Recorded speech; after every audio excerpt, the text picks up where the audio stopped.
وسيدي دي توالين تيكوسان كلا نورا دما بوجونغو هيغ دولام بحريشم دواغوثو غا كنو نرقم نورال دارو حريش كوسين عندها لا ضقواس لا ثفات عندنا نزمن نولي كلش سواء نوحا قلا مقبرة عندك إيجنطول ألبير إبوسي ودارني نولي دارني أسلاي نار لا ستيل ألبير إبوسي زنتان سوتريكو نجي أسكار Hugues, donc voilà, nous sommes à nouveau rencontrés comme convenu hier.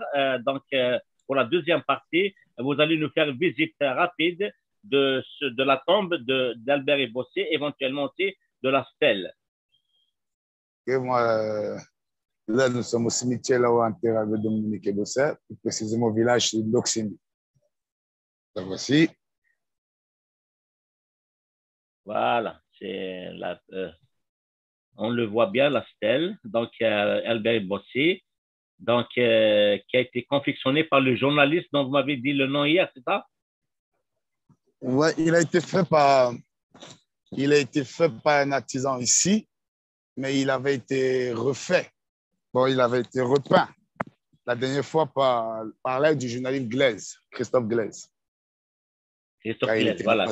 Ouais, quand il était de passage au Cameroun. Ouais, c'était là.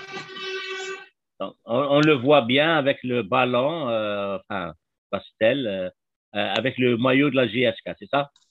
Ouais. Portant le numéro 9. Et pour rappel, Ebossé, il est connu par le pseudonyme B9. Voilà, le B9. Ça tombe sur laquelle il y a la statue, c'est ça? Ouais. Il est en dessous. D'accord. Est-ce qu'on voit son nom quelque part marqué, non, sur la tombe? Non, nous n'avons pas encore posé la pierre tombale. C'est là où on va la mettre. On ne l'a pas encore écrit. C'est là où il est enterré. Ah, d'accord. Très bien. Donc, ça, c'est le cimetière du village, c'est ça? Ouais, ça, c'est le cimetière du village.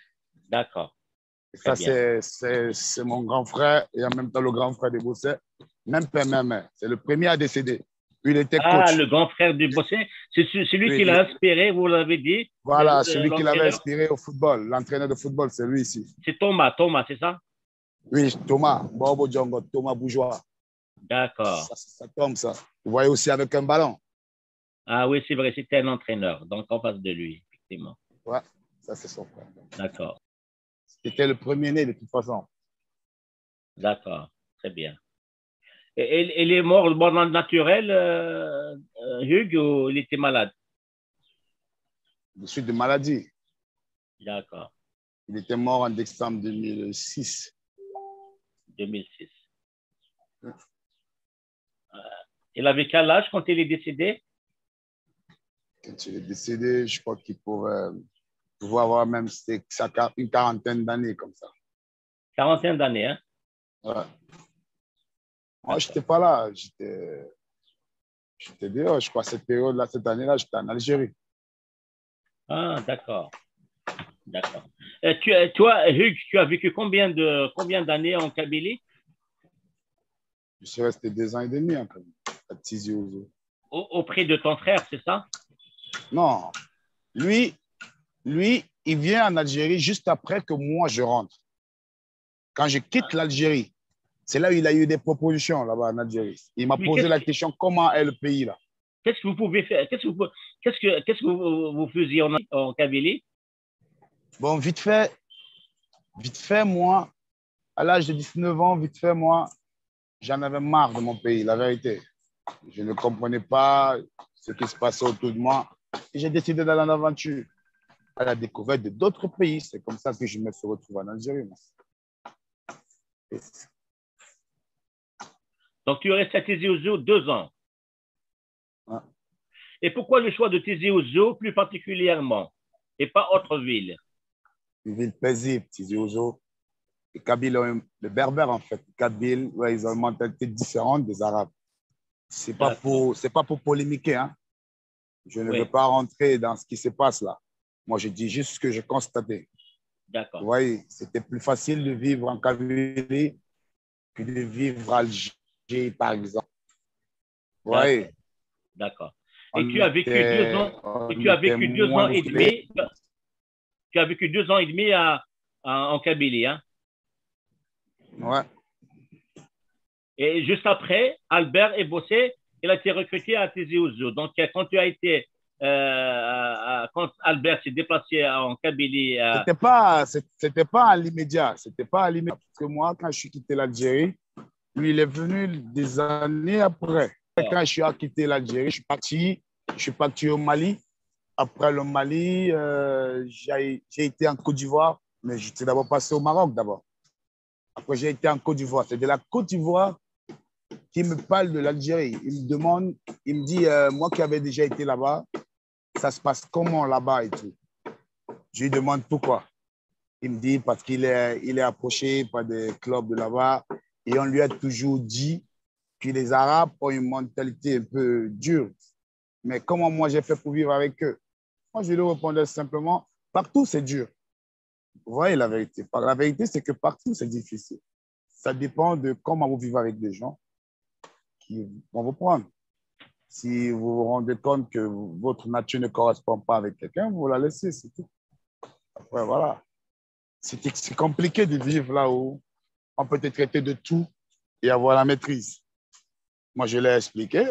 Je n'ai pas parlé de villes que je connais. Puis moi, je l'ai dit, bon, techniquement, les GSK va être mieux pour toi parce qu'ils ont un peu une mentalité blanche. Et le club est bien parce que la période où j'étais là-bas, d'abord aussi, je jouais dans cette équipe d'abord. Le Malien, là. Je donc, voyais un peu. donc, si je comprends bien, Hugues, si je comprends bien, Albert, il a demandé ton conseil, il voulait aller jouer ailleurs, surtout en Algérie, et c'est toi qui lui as recommandé d'aller à la GSK, c'est ça? Mais bien sûr, moi, je l'ai motivé à y aller parce que moi, c'est un pays, franchement, j'ai vécu là-bas. Donc, pour moi, je connais c'est quoi, je connais le pour et le contre de ce bled-là. Ça, je ne dis pas pour le dire, mais je connais le pour et le contre de ce pays. Je sais il y a beaucoup plus à gagner là-bas quand tu es réglo et quand tu es arrivé là-bas normalement par rapport à quand tu es dans le noir. Je ne sais pas si vous comprenez. Donc, du coup, par rapport au statut que lui devait avoir, je lui ai dit direct que tu ne vas pas être le noir traité comme les autres. Parce que toi, tu vas avec un statut de footballeur, tu vas plutôt respecter et tout. Bon, voilà. Et puis, la Kabylie, ils sont plutôt calmes, paisibles. Donc, voilà, il est parti. Après, je ne sais vraiment pas ce qui s'est passé là-bas, puisque les gens que je connaissais, c'était aussi en quelque sorte les gens dont je l'avais conseillé. Le marché, je connaissais. J'avais des amis kabyles avec lesquels je m'entendais bien. Donc, mais bon, franchement, je ne connais pas ce qui s'est passé sur la mort de ce petit. Je ne connais pas pourquoi le destin a voulu que ce soit ça. Je ne connais pas la morale, la leçon à tirer dans ce qui s'est passé en vrai. Mais bon, je ne comprends pas. Mais... Sauf que c'est là-bas, dans la ville là où j'ai beaucoup aimé que lui il est resté. Ah. Je ne sais pas. C'est pas Donc, le destin comme ça. Bon, voilà. en étant de couleur noire, tu t'es pas senti étranger en Kabylie, c'est ça, quand tu étais là-bas 2 ans et demi? Je crois que chacun a sa manière de se comporter là où il se trouve. Oui, j'ai été peut-être froissé en tant que noir, mais j'ai aussi beaucoup été aimé en tant que noir. Ok. Donc, ça m'arrivait des fois d'arriver dans les endroits là où c'était pas vivable. Il y avait des petits mots normaux, tu vois. Et il y avait même des fois là où on pouvait se faire agresser, mais bon, quand, quand, quand les hommes se rencontrent, tu vois, et qu'il y a le respect, ça va te donner. Mais après, moi, j'ai été beaucoup aimé que beaucoup agressé. C'est pour ça que je pense que je les conseille de partir là-bas. D'accord. Donc tu as recommandé à ton frère Albert, paix à son âme, d'aller jouer à la GSK. Donc, ça serait bien si tu peux nous raconter comment le contact a été fait avec la direction de la GSK pour aller jouer au club Kabyle. Je ne connais pas les causes exactes. Peut-être M. Loé, c'est lui qui était son agent. Il y avait aussi Il y a aussi un coach là que j'ai beaucoup apprécié. C'est un grand homme, M. Al-Djoudji. El-Djoudi, oui, Abdin El-Djoudi. Abdin El-Djoudi, oui. C'est un grand homme, maximum de respect pour lui. C'est parce que c'est lui qui l'a. C'est grâce à lui Albert est resté à la JSK. Il avait beaucoup de respect pour ce coach-là. Tu vois, mais bon, je ne peux pas connaître les clauses. Cela, il peut vous dire comment ça s'est passé. Mais vite fait, on m'a raconté comment il est arrivé en Algérie. Parce il était d'abord en Algérie pour une première fois pour faire les tests dans un club qu'on appelait le CRV. OK. Ouais, il avait d'abord été en Algérie une fois pour faire les tests au CRV. Mais ça n'avait pas donné, parce qu'il n'était pas resté. Mais après, à la JSK, ça s'est bien passé parce qu'il est resté. Maintenant, les clauses et les conditions de son contrat là-bas, moi, je ne peux pas, je ne connais pas. Je ne peux pas parler sur ce que je ne connais pas. Très bien. Mais c'est une histoire là-bas. Ils la connaissent, ces clauses. Moi, je n'ai pas encore eu le temps de voir ça.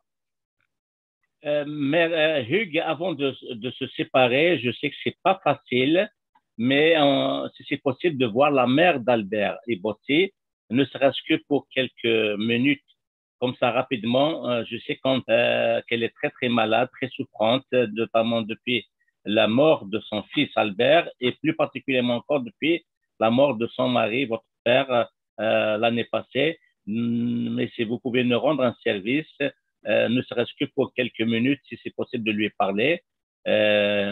Merci beaucoup.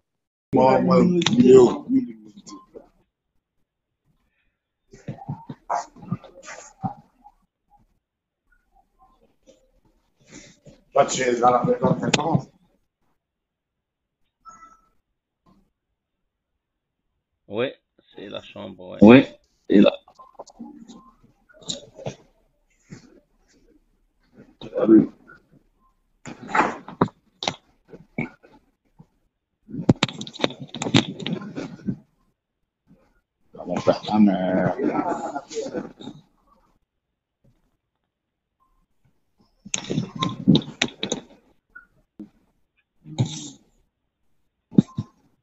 Bonjour, Madame Boujongo, Marie, bonjour.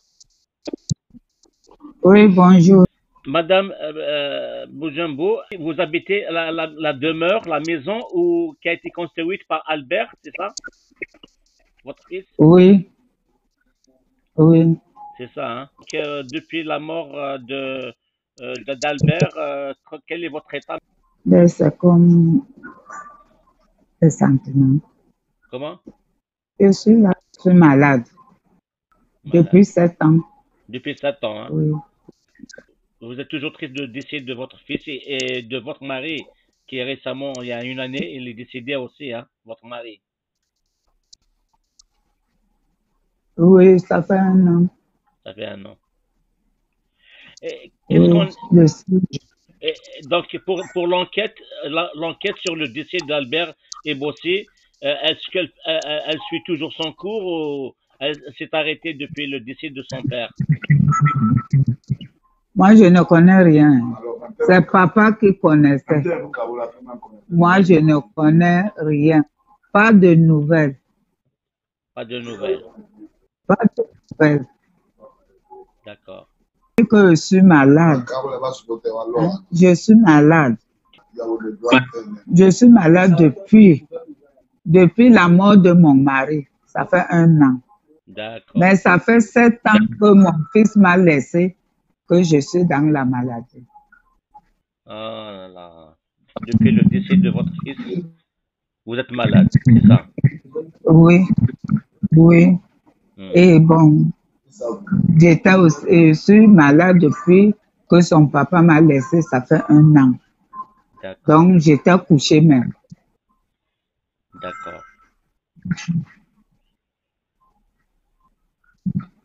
Donc, vous êtes malade, donc voilà. Donc, merci beaucoup de nous avoir donné cette occasion de parler un petit peu avec vous. Est-ce que oui, je vous comprends. Comment? On a voulu que vous partiez avec comment s'appelle votre fils Hugues, pour assister au match GSK Coton Sport. Malheureusement, vous êtes malade, vous ne pouvez pas se déplacer. Hein. Vous ne pouvez pas se déplacer. Non, je ne peux pas. Comment? Je ne peux pas, puisque je suis malade. Je ne peux pas me déplacer. Oui, parce que l'amicale internationale des supporters de la GSK, ils ont décidé de vous payer un billet de bus là, pour se déplacer à Yaoundé, pour prendre en charge votre transport à Yaoundé pour assister au match. Malheureusement, d'après votre fils, vous êtes très malade et vous ne pouvez pas vous déplacer, c'est ça?